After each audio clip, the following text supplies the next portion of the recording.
Israel का ईरानी शहर तब्रेज़, शिराज और नतंज पर ताज़ा हमला। एयरपोर्ट के करीब धुएं के बादल छा गए। F-13, F-15 और F-35 तैयारों ने बम बरसाए। तैयारे लॉन्ग रेंज, जदीद और वॉरफेयर टेक्नोलॉजी से लैस थे। इसराइली वज़ीर आज़म नेतन्याहू का कहना था कि नतंज में मरकजी जौहरी अफजोदगी के सेंटर को निशाना बनाया। अहदाफ पूरे होने तक हमले जारी रखे जाएंगे। 200 इसराइली तैयारों ने गुज़िश्ता रात ईरान में 100 मकामात को निशाना बनाया। ईरानी जौहरी तंसीबात और बैलिस्टिक मिसाइल सिस्टम पर हमले किए गए। हमलों में ईरानी आर्मी चीफ, पासदारान इनकलाब के सरबराह समेत 13 आला तरीन फौजी अफसरान और 6 ईरानी साइंसदान शहीद हो गए।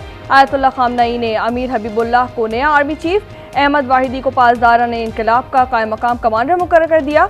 ईरान का कहना है कि शहरियों पर हमलों में खवातीन समेत 50 अफराद जख्मी हुए हैं।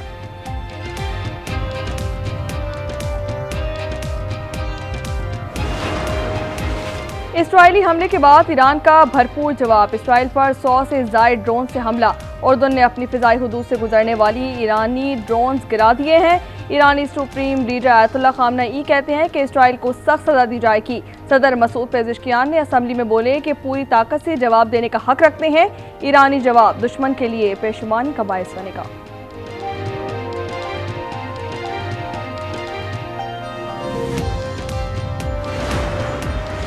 वक्त निकलने से पहले डील कर लें, इससे पहले इसके पास कुछ न बचे। ट्रंप का ईरान को सख्त पैगाम। कहा कि ईरान को एक और मौका दिया, ये सूरत हाल खत्म की जाए वरना पहले से तयशुदा हमले ज्यादा संगीन होंगे।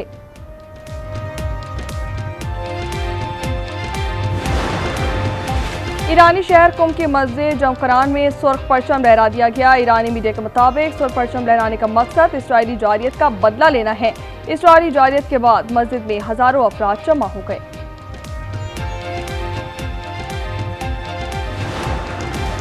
ईरान इसराइली कशीदगी के बाद मुख्तलिफ ममालिक ने अपनी फ़िज़ाई हुदूद बंद कर दी हैं। ईरानी मीडिया के मुताबिक तेहरान एयरपोर्ट पर परवाजें मनसूख कर दी गई। उर्दन, इराक ने भी फ़िज़ाई हुदूद बंद कर दी है।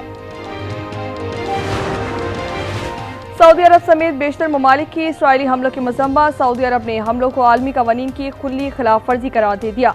ओमान का कहना था कि इसराइली हमला खतरनाक और गैर जिम्मेदाराना है। ऑस्ट्रेलिया, न्यूजीलैंड और चीन की भी मजम्मत। अक़वाम मुत्तहिदा के सेक्रेटरी जनरल एंटोनियो गुतेरेस ने इसराइल और ईरान को तहम्मुल की तलकीन कर दी है। नेटो ने हमले को एकतरफा करार दे दिया। सेनेट और कौमी असम्बली में ईरान पर इसराइली जारियत के खिलाफ करारदादें इत्तेफाक़ी राय से मंजूर हो गई हैं। वज़ीर आज़म शहबाज शरीफ का कहना था कि हमले से इलाकाई और आलमी अमन को नुकसान पहुँच सकता है। तर्जुमान दफ्तर ख़ारजा के मुताबिक इसराइली कार्रवाइयाँ अक़वाम मुत्तहिदा चार्टर और आलमी कवानीन के मुनाफी हैं। वज़ीर ख़ारजा इसहाक़ डार की भी ईरान पर हमले की शदीद मज़म्मत।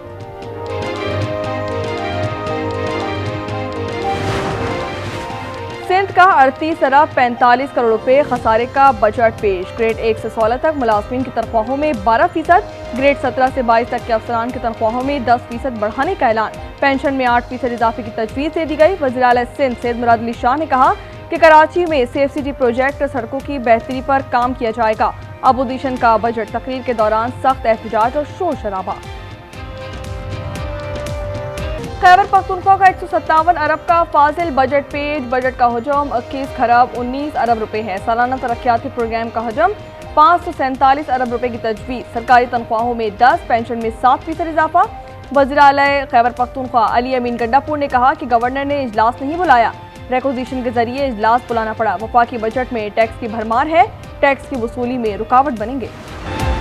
बाबर आजम का ऑस्ट्रेलिया की बिग बैश लीग की फ्रेंचाइज सिडनी सिक्सर्स से मुआहिदा। दिसंबर और जनवरी में शेड्यूल लीग में बाबर आजम पूरे सीजन के लिए दस्तयाब होंगे। स्टार बल्लेबाज का कहना है कि world class batter Steve Smith और दीगर के साथ ड्रेसिंग रूम शेयर करने पर पुरजोश हों।